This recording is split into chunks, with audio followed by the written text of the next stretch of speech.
Headlines for this week include the presidential election results, a new theater production, and some tips for your Thanksgiving travel plans. Stay tuned. WMCM's Week in Review is next.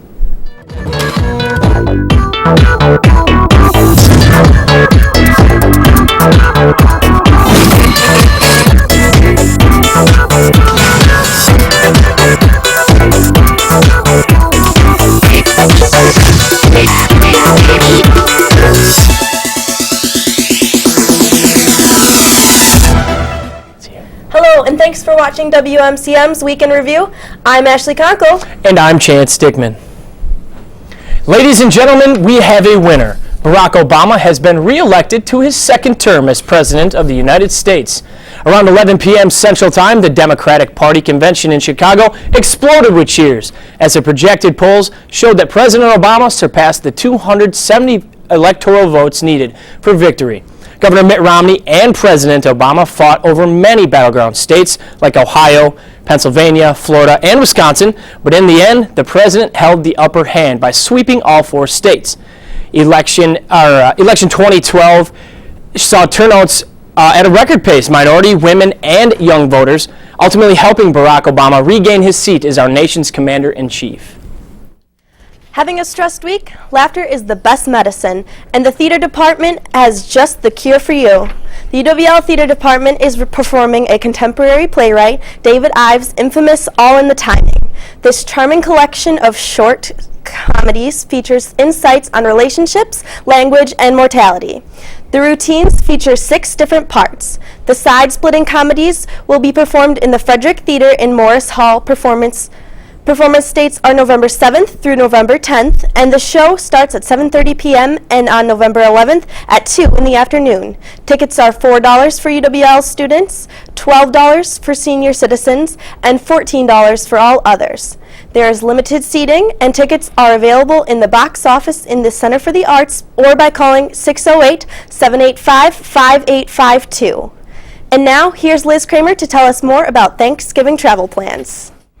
Thanks, Ashley. Now that election season is over and regular ads have returned to our TVs and Facebook pages, the next big thing on many students' minds is our upcoming Thanksgiving break.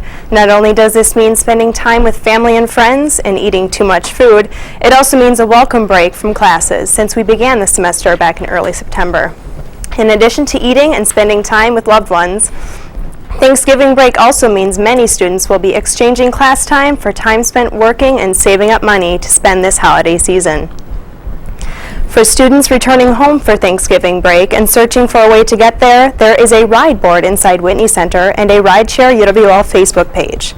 Also, Badger Bus Lines picks up outside of Whitney Center, and the Amtrak station is just 5 minutes from campus.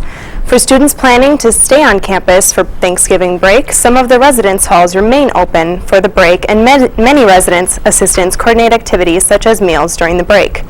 For those keeping track, Thanksgiving break begins on Wednesday, November 21st at 5:30 p.m. and classes begin again on Monday, November 26th at 7:45. It is also important to note that Thursday classes will be held on Tuesday the 20th and Friday classes will be held on Wednesday the 21st. Now back to you, Ashley. Liz. Tight schedules and tighter wallets haven't stopped UWL students from doing their part to help fellow Americans this week. Let's take a look at how they're making a difference.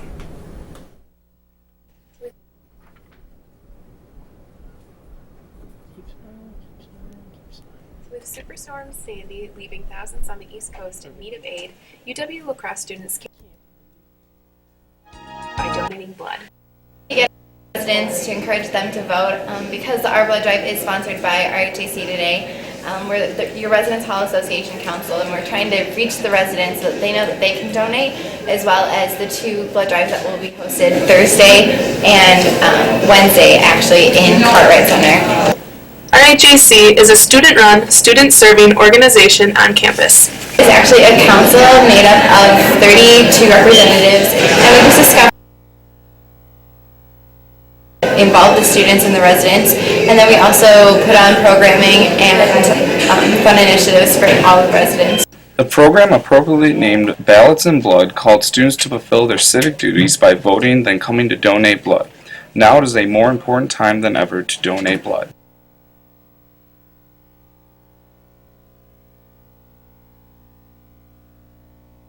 To learn more about how you can help out Hurricane Sandy victims, relief efforts, or find a blood drive near you, visit www.redcross.org. As many of you may or may not know, UWL is in the midst of Freedom Week, recognizing all those in the armed forces. One special event taking place this week is the honoring of former UWL student athlete and U.S. Army 2nd Lieutenant Jason Church. Lieutenant Church tragically lost both of his legs from the knee down due to an IED explosion while serving a tour in Afghanistan. During halftime of Saturday's last home game versus UW-Whitewater, his father, Colonel David Church, will present him with the Purple Heart. On hand will be over 70 Reserve Officer Training Corps cadets to support this incredible event. A tailgate party will be held outside Veterans Memorial Field Sports Complex at 10 a.m. all the way till kickoff at 1.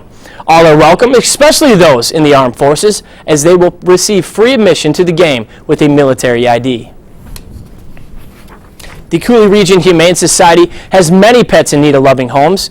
Here's some of those animals now available in this week's edition of Perfect Pets.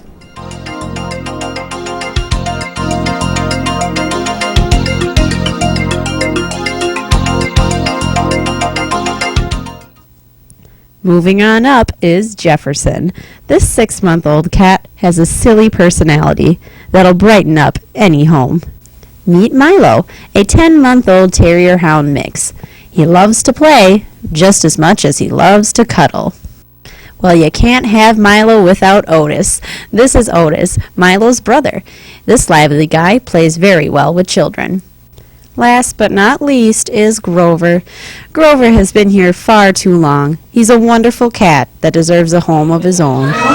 To find out more about adoption for these pets or others, contact the Cooley Region Humane Society at 781-4014. Again, the phone number for the Cooley Region Humane Society is 781-4014.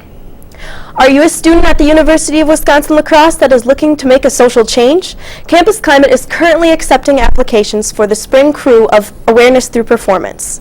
This group hopes to use the stage as their forum in creatively challenging systems of privilege and oppression and strive to plant seeds of social responsibility, inspire critical thought, and spark a campus-wide conversation. If you are interested in being a part of this fantastic troupe, you can access this application through Campus Climate at www.uwlax.edu/campusclimate/ATP/jointheteam.htm. There are also paper applications in 1120 Centennial Hall.